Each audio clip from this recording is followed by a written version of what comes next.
Cerita ini tentang Upali menjadi biku Buddha. Sakyamuni yang menentang sistem kasta adalah guru yang mengajarkan kehidupan makhluk hidup untuk saling berhubungan. Semoga kita bisa belajar dan menerapkan ajaran Buddha dalam kehidupan. Menciptakan masyarakat bersahabat adalah harapan dan tujuan kami. Kira-kira 2500 tahun yang lalu, di perbatasan Nepal dan India terdapat suku Sakya yang mendirikan negara dengan ibu kota Kapilavastu. Ini adalah cerita tentang pangeran suku Sakya yang menetap di Kapilavastu. Namun meninggalkan negaranya untuk pergi bertapa, mencapai penerangan sempurna dan menjadi Buddha, lalu membabarkan Dharma untuk menyelamatkan manusia. Cerita Buddhis, Upali menjadi biku.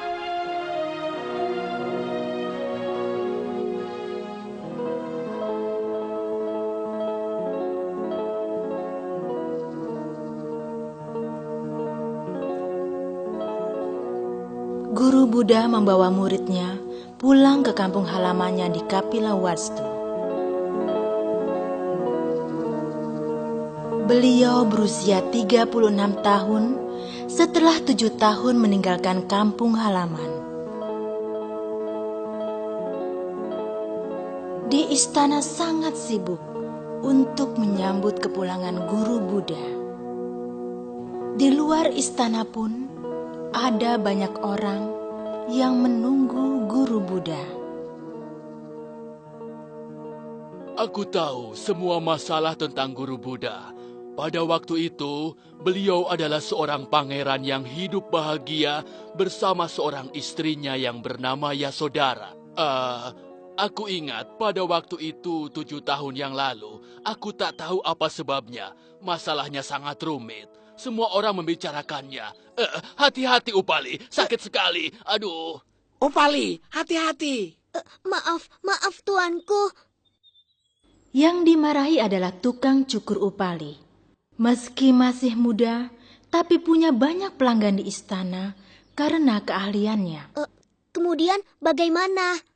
7 tahun yang lalu, beliau tinggalkan kedudukannya dan beliau pergi bertapa. Berjalan jauh menuju selatan, lalu bertapa di dalam hutan selama 6 tahun. Setelah selesai bertapa, akhirnya beliau mencapai penerangan sempurna. Mencapai penerangan sempurna? Apa itu? Itu adalah pusaka yang dapat menghilangkan segala keresahan dan penderitaan duniawi. Keresahan dan penderitaan segera lenyap. Orang-orang ingin mendapatkan pusaka itu, maka mereka berdatangan untuk menjadi murid Guru Buddha. Konon muridnya mencapai ribuan lebih. Pusaka itu berbentuk seperti apa? Apakah Tuan bisa memberitahu aku? Apa? Katanya Tuan tahu segalanya. Benar. Pusaka yang dapat dibagikan kepada 1000 orang lebih itu berbentuk seperti apa, Tuan? Ada juga hal yang tidak aku ketahui. Jangan membuatku malu, Upali. Keterlaluan. Jangan membuat tuanku malu. Maaf, Tuan. Guru Buddha datang.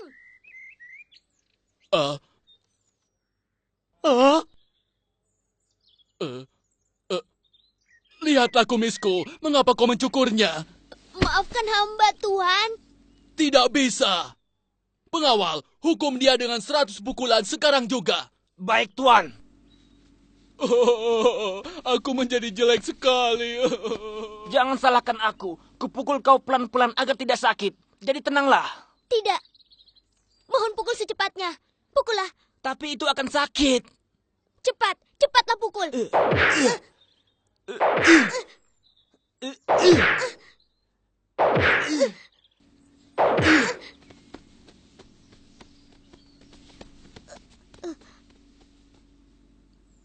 Aku juga ingin mendapat pusaka yang dapat menghilangkan keresahan dan penderitaan. Kalau tidak kebagian, setidaknya aku ingin melihat.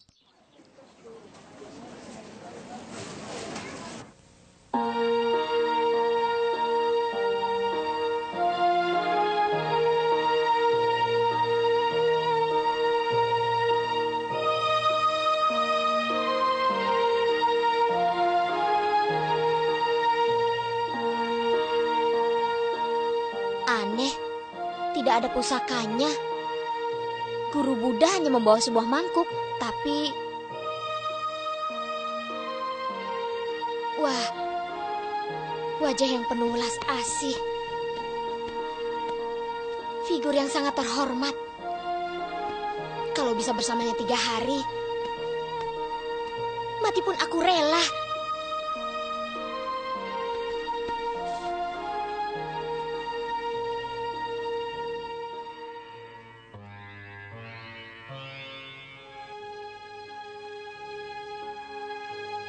Di pintu selatan istana, ayahnya Raja Sudodana duduk menunggu di atas gajah.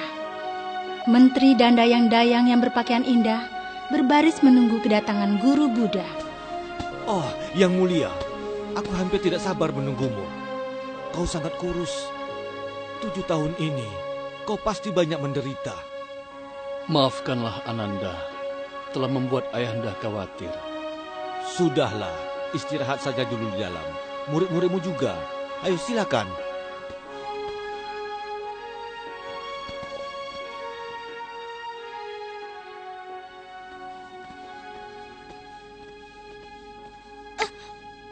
Upali, hari ini kau tidak usah datang mencukur. Kumohon, bisakah aku masuk? Aku ingin mendengarkan Guru Buddha. Kumohon. Apa? Jangan bermimpi. Sebaiknya sekarang kau cepat pulang. Ingat status kamu.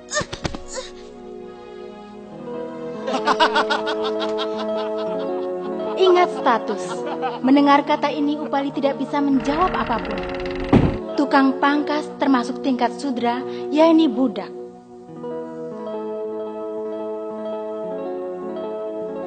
Di India saat itu terbagi atas 4 kasta. Yang pertama adalah Brahmana, yaitu para ahli agama. Yang kedua adalah Ksatria, yaitu keluarga kerajaan. Kemudian Waisya, yakni pedagang. Dan yang terakhir adalah Sudra, yakni pelayan untuk 3 tingkat di atas. Di bawah lagi masih terdapat bukan manusia, yakni kelompok yang tidak dianggap sebagai manusia. Strata atau kasta ditentukan sejak lahir, tidak bisa dirubah.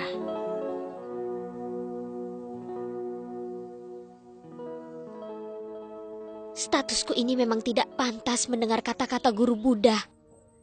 Tetapi aku ingin mendengarkannya. Hei, apa itu?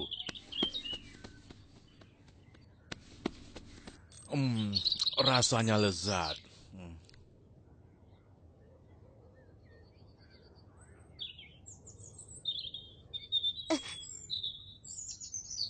Kelihatan. Seandainya tidak meninggalkan istana, mungkin sekarang engkau telah naik tahta untuk menggantikan aku. Apa ada yang tidak memuaskan dari kehidupan istana? Tidak ada, ayahanda. Karena itu Ananda merasa takut. Apa? Masa muda dan kesehatan, bahkan kehidupan akan berakhir. Oh ya, ayahanda, untuk mencari dan mendapatkan keseimbangan mutlak, yang tidak takut akan tua, tidak takut akan sakit, dan tidak takut akan mati, maka Ananda meninggalkan istana ini. Awalnya Ananda berguru dengan manusia dewa yang terkenal. Namun ajarannya tidak memuaskan. Kemudian Ananda bertapa, menyiksa diri di hutan selama 6 tahun. Tubuh Ananda semakin lemah. Tanpa mendapatkan hasil, maka Ananda menghentikannya. Meninggalkan hutan, berjalan menuju sungai Nerenjara untuk mandi. Ananda mendapat persembahan bubur dari Sujata. Tubuh Ananda pulih kembali. Ananda bertekad duduk bermeditasi di bawah pohon Bodhi. Akhirnya Ananda mencapai penerangan sempurna.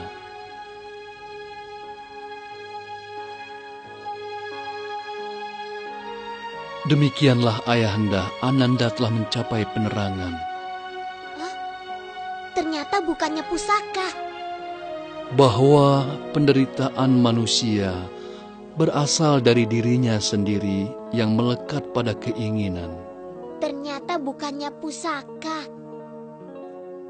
Kemudian Ananda semakin mendalami dengan melepaskan diri dari keinginan dan kemelekatan, baru bisa mendapatkan keseimbangan batin yang mutlak. Keseimbangan batin yang mutlak mungkin lebih berharga daripada pusaka. Aku harus mendengarkan dengan jelas. Ada suara, sepertinya ada orang. Oh, anjing. Ayo pergi dari sini, hus, hus, hus. Hus, ayo pergi. Pergi. Sampai jumpa. Sampai jumpa. Hah? Sampai jumpa? Kapan dia masuk istana? Guru Buddha ingin memperkenalkan murid-muridnya. Namun ayahnya tidak senang kepada mereka. Ayahnya tidak senang karena penampilan mereka yang sangat sederhana. Semua murid-muridmu itu adalah Brahmana yang berstatus sangat tinggi. Tapi maaf, semua kelihatannya sangat pucat dan tidak berseri. Pakaiannya pun sangat sederhana. Tapi sekarang, biar aku berikan pakaian baru untuk kau dan murid-muridmu semuanya. Terima kasih banyak, Ayahanda.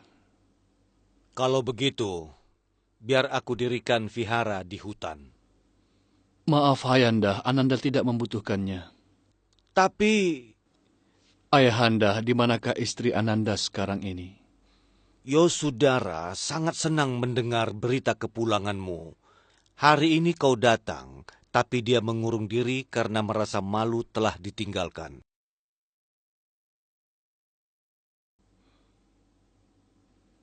Sekarang pergilah kau temui dia. Baiklah, Ayahanda.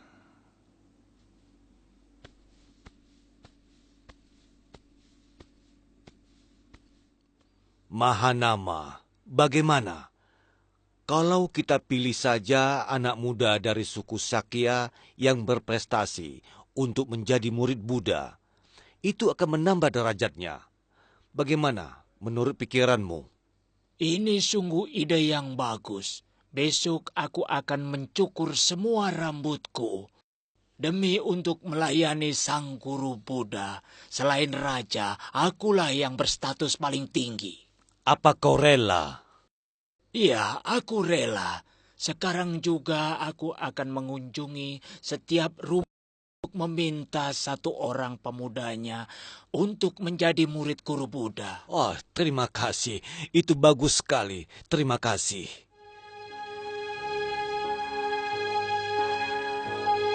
Sinar matahari sore menyinari istana.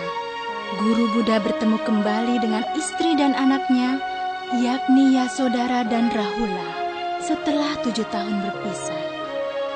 7 tahun yang lalu, aku telah meninggalkan dirimu dan Rahula. Tapi bukan berarti aku tidak mempedulikan kalian. Kepedulianku sama sekali tidak pernah berubah. Bagaimanapun juga cinta hanyalah kemelekatan, kesesatan yang akan membawa kepedihan. Kemelekatan harus dibuang dan kebenaran sejatilah yang harus dikejar. Kuharap kau mengerti. Semoga kau mau meninggalkan kemelekatan hidup demi kebenaran yang dalam dan luas bersamaku. Bagaimana? Kau mengerti?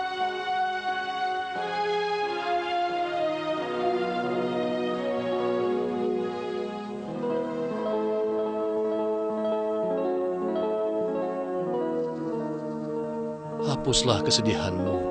Aku tidak ingin melihat kau bersedih hati.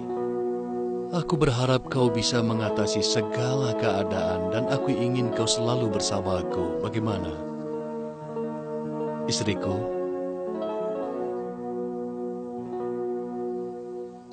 Rahul, kemarilah. Kau sudah besar. Berat sekali.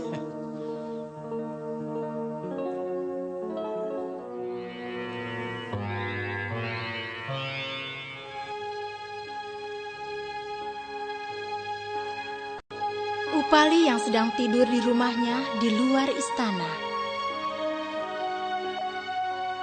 penderitaan manusia berasal dari dalam dirinya sendiri, karena melekat pada keinginan. Hanya dengan melepaskan diri dari keinginan dan kemelekatan, barulah bisa mendapatkan keseimbangan batin yang mutlak. Kata-kata yang luar biasa. Kalau menjadi muridnya, maka bisa mendengarkan perkataan ini setiap hari. Ingat status kamu.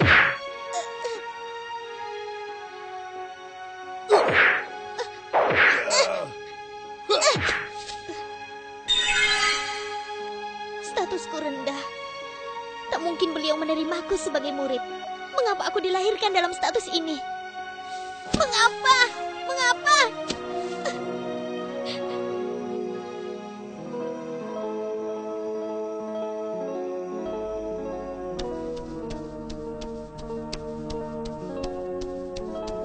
Keesokan harinya, Upali membawa alat cukurnya dan pergi karena dipanggil Mahanama.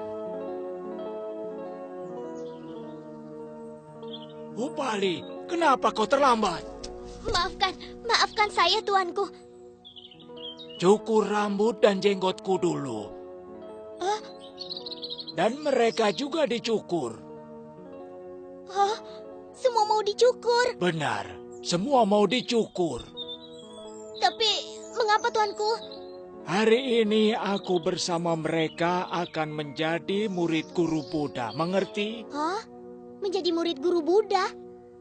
Semalam guru Buddha dan muridnya bermalam di hutan. Hari ini kami harus ke sana. Ayo cepatlah, hari sudah mulai gelap.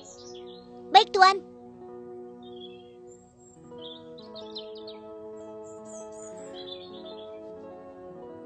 Apakah aku bermimpi? Aku harus mencoba. Dan sekaranglah saatnya.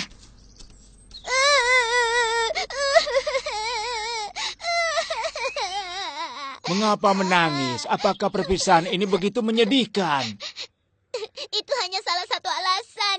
Semuanya pergi. Mulai besok aku harus hidup dengan apa?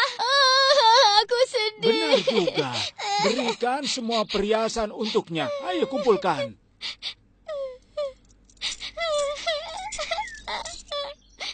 Kalau menjadi biku, semua ini tidak berguna. Kau boleh mengambil semuanya. Itu banyak sekali. Seharusnya kehidupanmu tidak bermasalah lagi. Kenapa menangis lagi? Dia menangis karena menjadi kaya. Bukan karena itu. Mengambil barang ini berarti aku memungut kemelekatan yang telah kalian buang. Keresahan dan penderitaanku semakin banyak. Menyusahkan sekali. Sebenarnya apa maumu? Hamba mohon, ajaklah hamba, Tuan. Menjadi pelayan pun tak apa. Kelak, hamba akan memohon guru Buddha untuk menerima hamba sebagai murid. Hamba mohon, Tuan. Kau ingin menjadi murid guru Buddha? Pangeran Sulung Mahanama. Sembarangan bicara, ingat statusmu. Yang kubawa adalah pemuda suku Sakya yang berprestasi untuk mengangkat derajat guru Buddha. Kalau ada budak sepertimu, maka bagaikan setetes kotoran yang merusak sepanci bubur.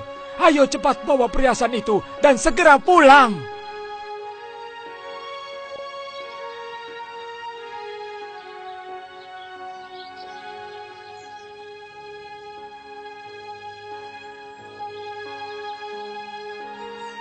Benarkah tidak bisa? Apakah aku tidak bisa diselamatkan karena statusku ini?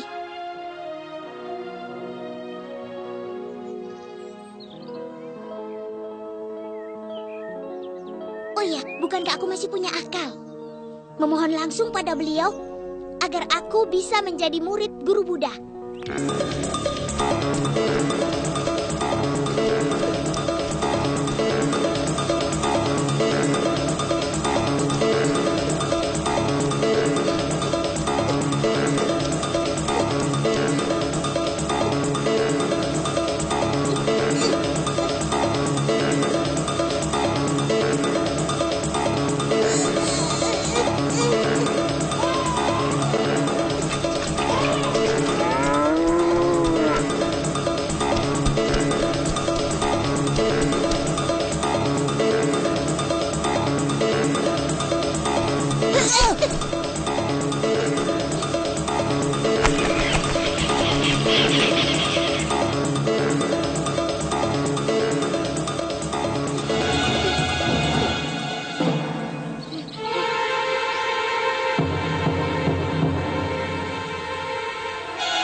Siapa kamu?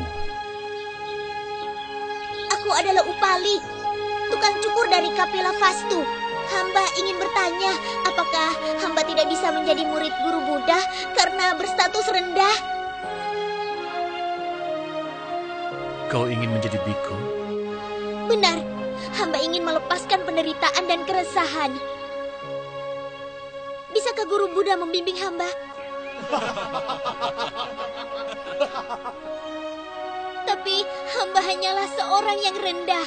Kalau tidak bisa menjadi murid, jadi pelayan pun hamba rela guru Buddha. Upali. Ya.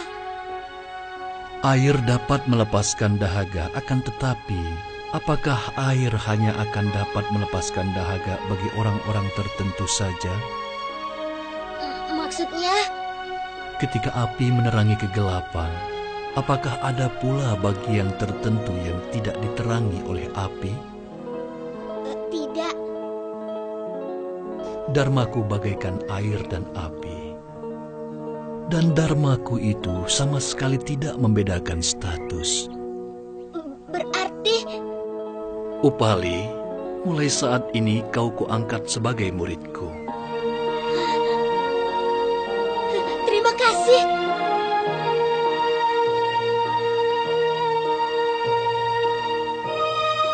Kau akan diberi jubah dan jangan lupa dengan ketulusanmu ini.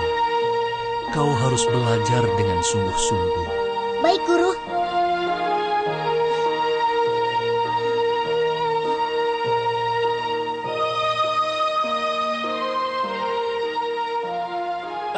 Yang mulia, aku membawa pemuda sesuai janjiku. Lihatlah.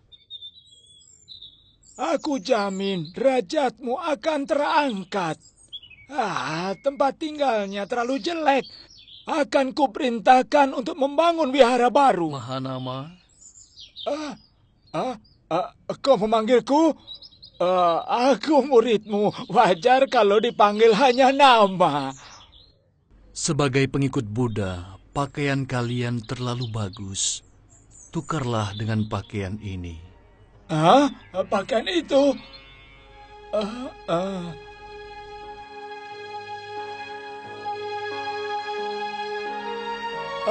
Beri pakaian yang lebih bagus untukku. Aku juga. Aku juga. Aku juga. Aku juga. Aku juga. Guru Buddha berpikir murid barunya terlalu sombong. Beliau ingin menggunakan Upali untuk menghapus kesombongan murid barunya. Sekarang, upacara penerimaan siswa. Berilah hormat pada senior sesuai urutan.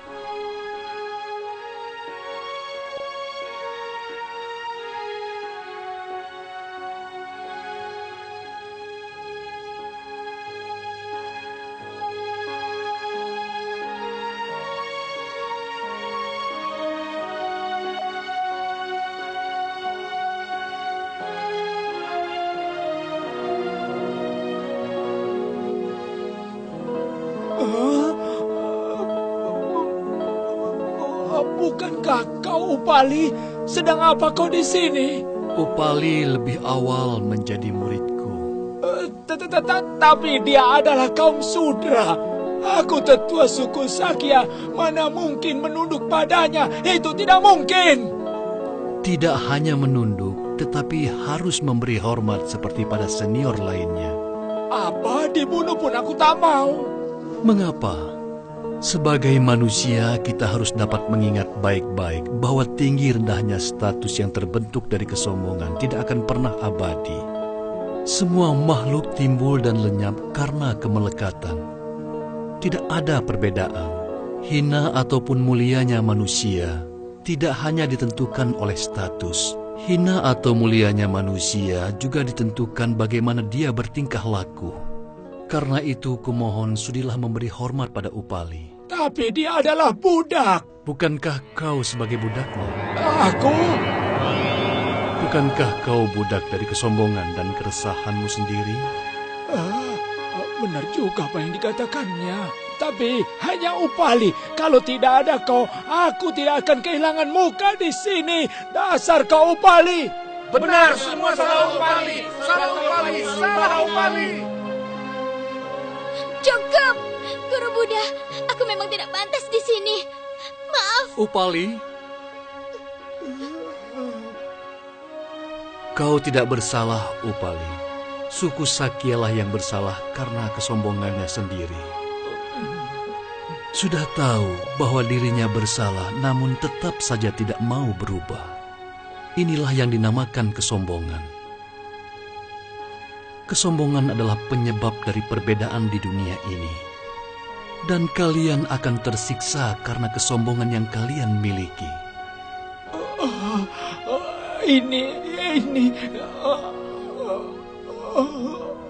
Buanglah jauh-jauh kesombongan kalian, karena itu tidak akan ada manfaatnya, dan berilah hormat pada Upali.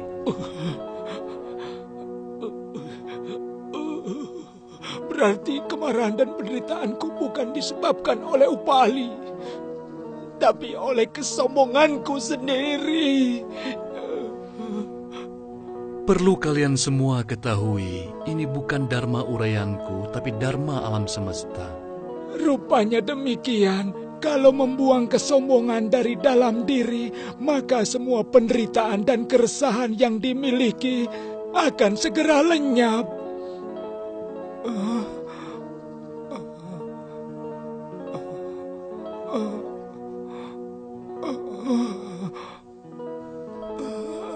Guru Buddha, Guru Buddha.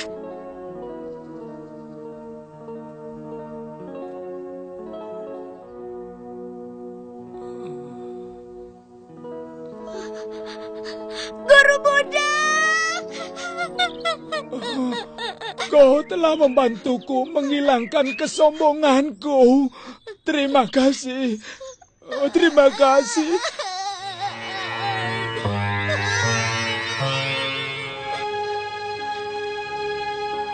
Bumi, hutan, sungai, dan laut pun tergugah.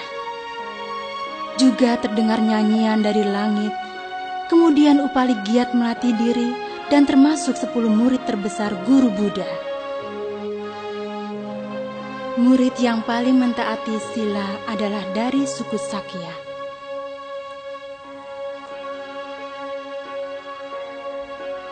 Mereka tergolong murid yang hebat, seperti Ananda, Nanda, Rahula, dan yang lainnya.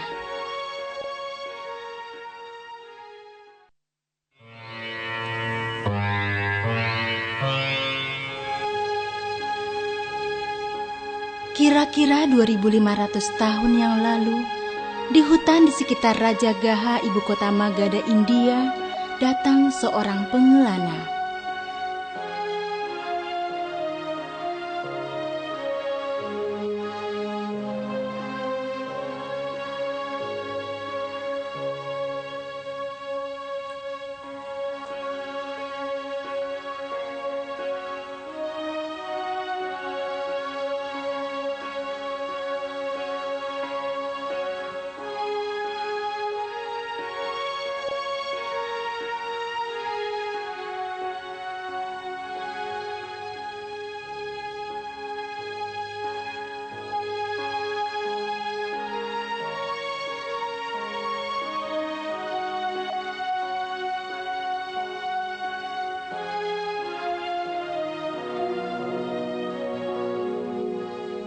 Akhirnya kau datang.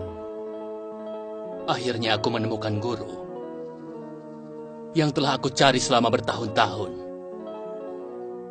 Aku juga senang. Aku telah mencapai penerangan sempurna. Perkenankan aku memberitahukanmu, Kasapa. Baik. Cerita Buddhis Mahakasapa, asal mula kitab suci Buddhis. Penunggu pengelana adalah Guru Buddha. Pengelana itu adalah Mahakasapa yang sedang mencari guru sejatinya selama bertahun-tahun. Kalau aku belum tahu, tetapi aku mengaku bahwa aku sudah tahu. Dan apabila aku belum mencapai penerangan, namun aku mengaku mencapai penerangan, maka tubuhku langsung terbelah. Baik. Guru Buddha menguraikan Dharma.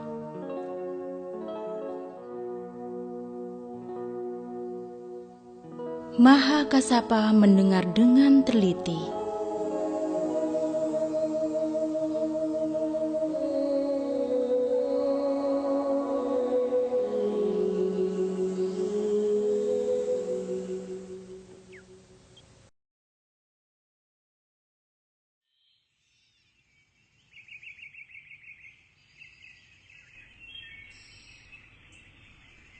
Dia adalah Mahakasapa.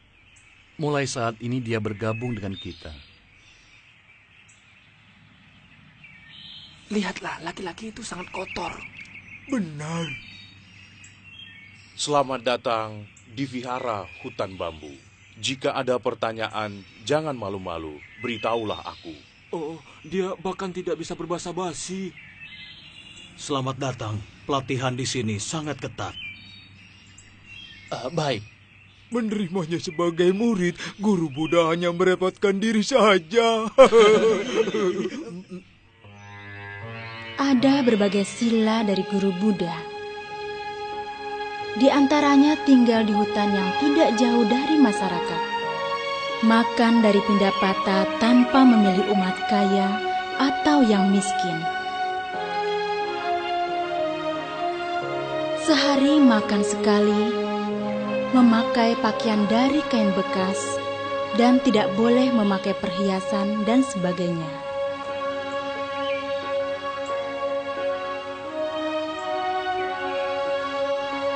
Mahakasapa tekun melatih diri.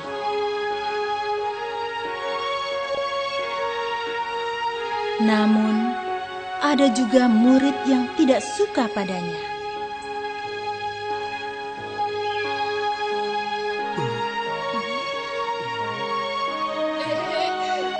Nandi, dia masih belum bergerak.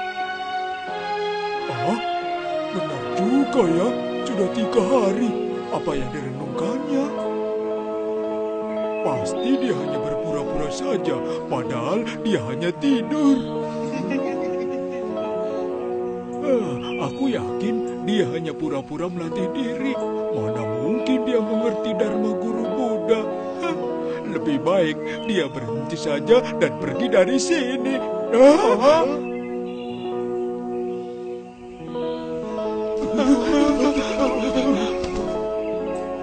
Tanpa sengaja, Guru Buddha mendengar kata-kata muridnya. Guru Buddha ingin menunjukkan kelebihan Mahakasapa pada murid lainnya.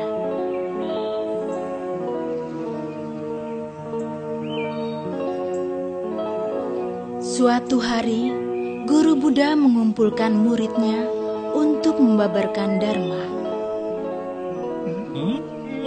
Bau sekali, seperti baru keluar dari tumpukan sampah. Guru Buddha melihat Mahakasapa, lalu menguraikan Dharma yang tersulit. Namun muridnya tidak mengerti. Semua makhluk hidup yang ada di dunia ini timbul dan lenyap karena kemelekatan.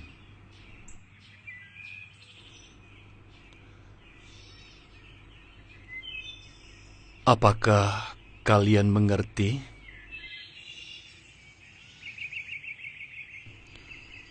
Kau mengerti? Saya belum mengerti. Kau mengerti? Saya juga belum mengerti. Benarkah? Jadi kalian belum mengerti?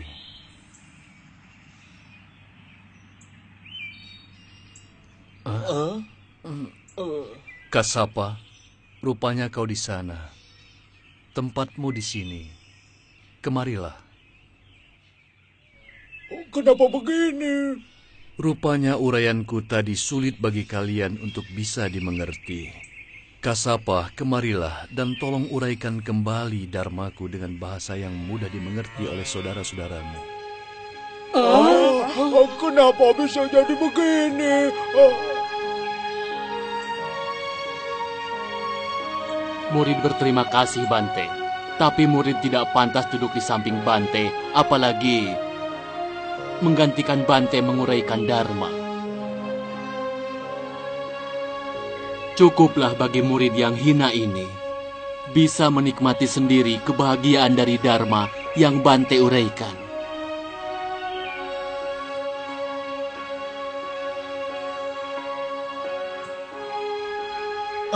Kasapa, jarang-jarang Bante. Tidak apa-apa, biarkan saja dia menuruti kata hatinya.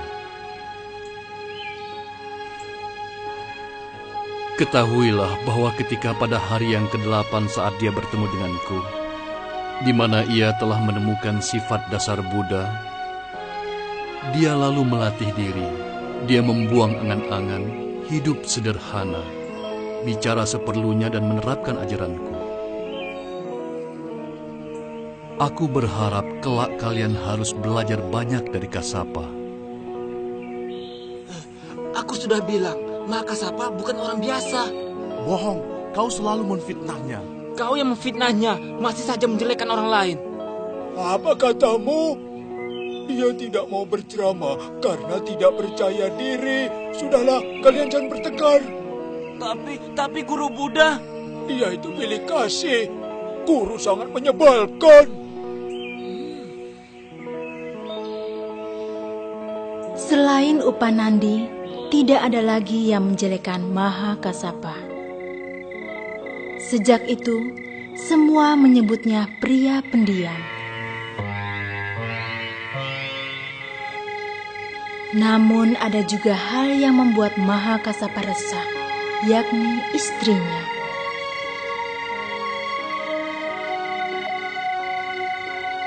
Bada Kapilani yang menunggu di kampung halaman untuk dijemput. Mahakasapa bernama asli Pipali Kasapa, orang terkaya di Magadha.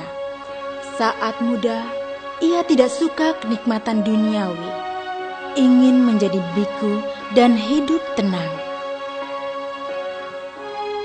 Namun ia tidak bisa menolak orang tuanya untuk menikahi Bada.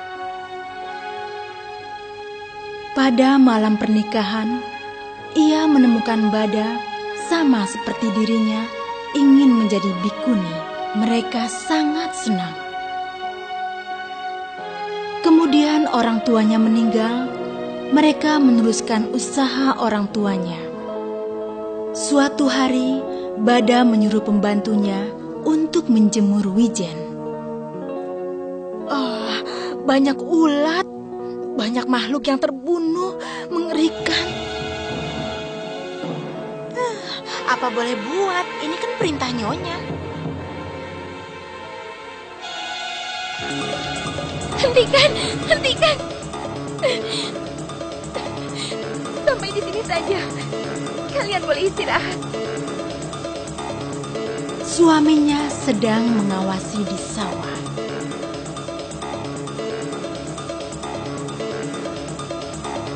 Banyak sekali ulat yang mati. Ayo cepat jalan, jangan malas.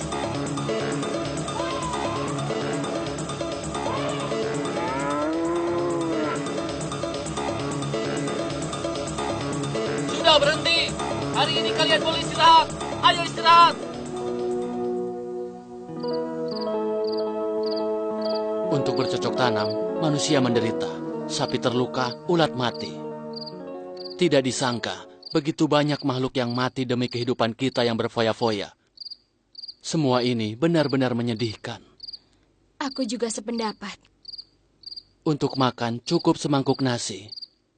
Untuk tidur, asal ada tempat untuk berbaring. Untuk baju, asal bisa menutupi tubuh. Dan yang lainnya tidak diperlukan lagi. Aku ingin melepaskan semua harta dan menjadi biku. Begitupun dengan aku.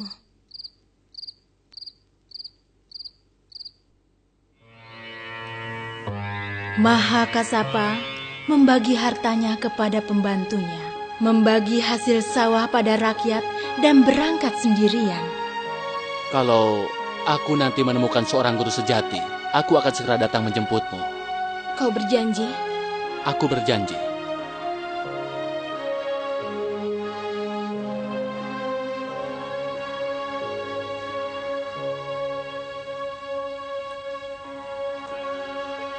Konon hari itu adalah hari Siddhartha mencapai penerangan sempurna.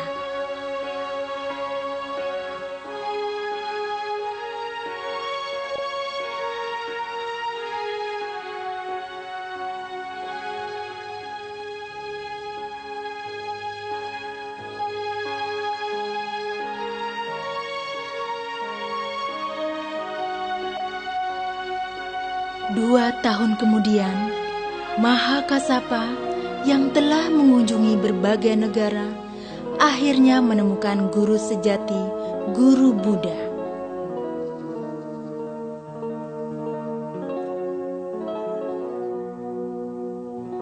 Bada, aku ingin menjemputmu. Tapi karena belum ada bikuni di sini, kau harus lebih bersabar lagi. Akhirnya, tibalah hari yang ditunggu-tunggu Mahakasapa. Tidak lama setelah pindah ke Vihara Jetavana di Kosala, untuk pertama kalinya Guru Buddha menerima murid perempuan. Mahakasapa sangat senang, lalu menjemput Bada.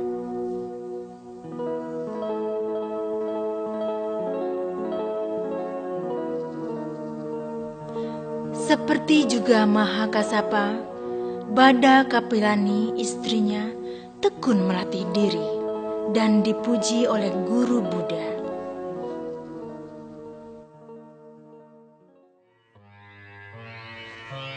Murid Guru Buddha semakin banyak hingga sulit mengawasi muridnya. Bahkan ada biku yang hidup serampangan.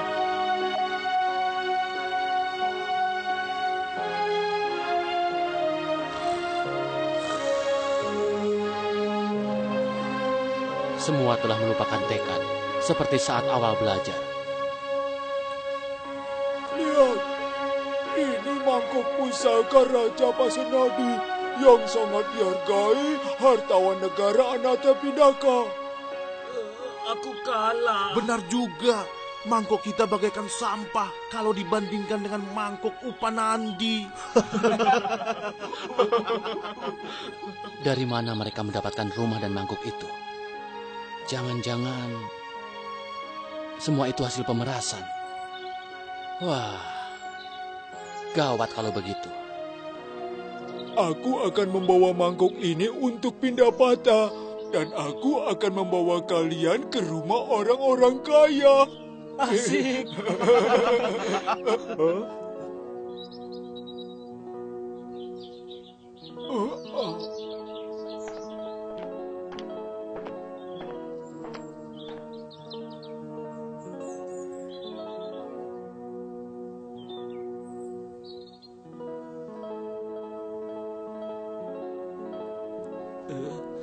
Dia masih mengikuti kita. Kelihatannya dia juga ingin makan makanan yang lezat.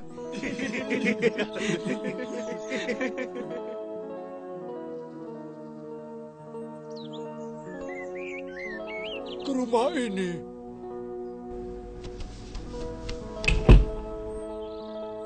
Ditutup. Tidak sopan. Kita ke tempat lain saja. Kenapa begini? Aneh, aku tidak mengerti.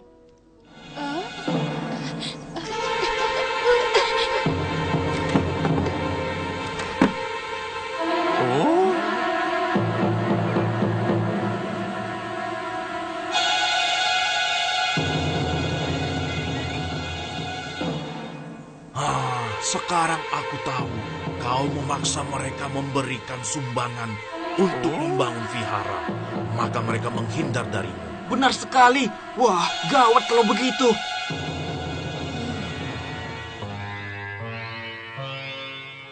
Ternyata benar. Aku tidak boleh memarahi mereka. Mahakasapa. Kelihatannya ia punya tujuan.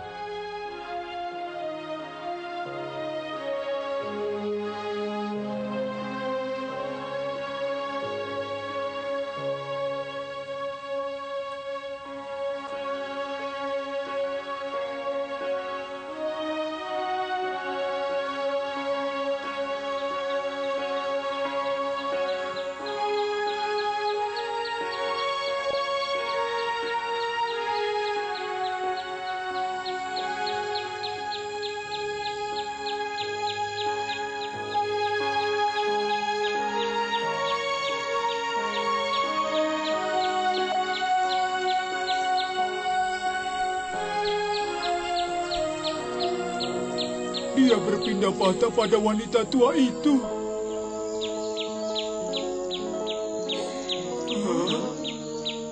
Aku ini sakit parah dan sudah sekarat. Semua menjauhiku. Aku tidak mengenalmu. Ada apa kau mencariku? Nenek, aku ini adalah murid guru Buddha yang terhormat. Aku datang untuk memohon makanan. Berpindah patah. Iya, benar. Aku harap kau mau mengurangi jatah makanmu dan berwelas asih untuk membaginya denganku. Apa? Aku tak pernah memberikan sedekah, dan lagi pula aku tidak punya apa-apa. Kau kelihatan mulia. Kalau aku ada sesuatu, aku mau berdana. Tapi aku hanya memiliki bubur yang telah membusuk ini. Kurasa ini sungguh memalukan. Tidak apa-apa. Yang terpenting adalah niatnya. Kalau pada hari ini kau mau berdana dan membantu kesulitan